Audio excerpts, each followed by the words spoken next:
Hello everyone, welcome to Bhumi's easy cooking. આજે હું આપને બતાવીશ ચીઝી બ્રેડ વડા બનાવવા માટેની રીત.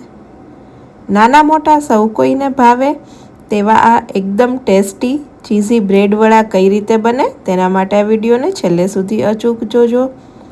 ચીઝી બ્રેડ વડા બનાવવા માટે મેં અહીં સૌપ્રથમ બટેટાને બાફીને આ રીતે મેશ કરી દીધેલા છે. ત્યારબાદ જે બટેટા મેશ થયેલા છે તેમાં બધા મસાલા ઉમેરવાના છે.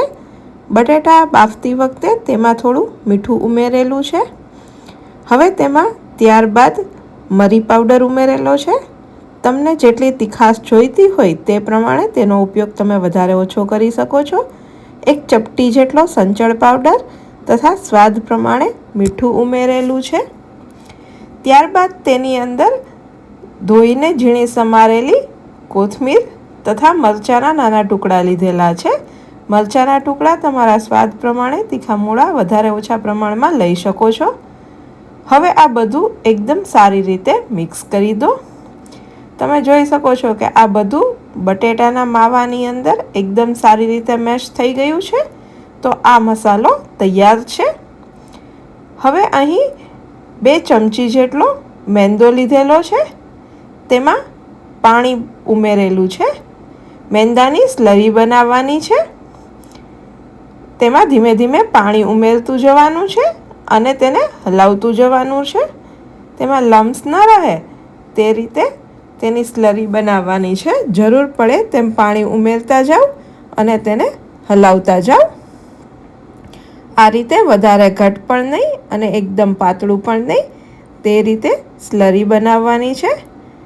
તેમાં તમે થોડું મીઠું પણ ઉમેરી શકો છો, જે બિલકુલ ઓપ્શનલ છે. હવે બ્રેડ લઈ તેમનાથી આ રીતે ગોળ કરી દીધેલું છે. તમારે સિમ્પલ જે બ્રેડ હોય તે લેવી હોય તો તે પણ લઈ શકો છો. ત્યારબાદ 2 સ્લાઇસની અંદર ટમેટો કેચઅપ લગાવેલો છે. તેને બ્રેડ પર સારી રીતે સ્પ્રેડ કરી દો. ત્યારબાદ ચીઝ ક્યુબ લઈ એક બ્રેડ પર તેને છીણી લીધેલું છે અને બીજી બ્રેડ તેના પર આ રીતે રાખી દીધેલી છે. ચીઝનું પ્રમાણ તમારા સ્વાદ પ્રમાણે વધારે ઓછું રાખી શકો છો. હવે આ બનાવેલી મેંદાની સ્લરીમાં તેને આ રીતે કરી દેવાનું છે અને વધારાનું પાણી છે તેને રિમૂવ કરી દેવાનું છે. હવે જે મસાલો બનાવેલો છે તે મસાલાને આ રીતે બ્રેડની પર બધી સાઈડ લગાવી દેવાનો છે. આગળ પાછળ તથા સાઈડમાં બધી જગ્યા ઉપર આ રીતે તૈયાર થયેલો મસાલો લગાવાઈ જાય એટલે ફરી પાછું તેને મેંદાની સ્લરીની અંદર ડીપ કરવાનું છે. આ રીતે તેને ડીપ કરી ત્યારબાદ તેને બ્રેડ ક્રમ્સની અંદર રગદોળી લેવાનું છે. તો આ રીતે બ્રેડ ક્રમ્સની અંદર બધી સાઈડ પર રગદોળી લેવાનું છે. તો આ રીતે ચીઝી બ્રેડ રોલ તમારે જેટલા પણ બનાવવા હોય તે તૈયાર કરી લેવાના છે.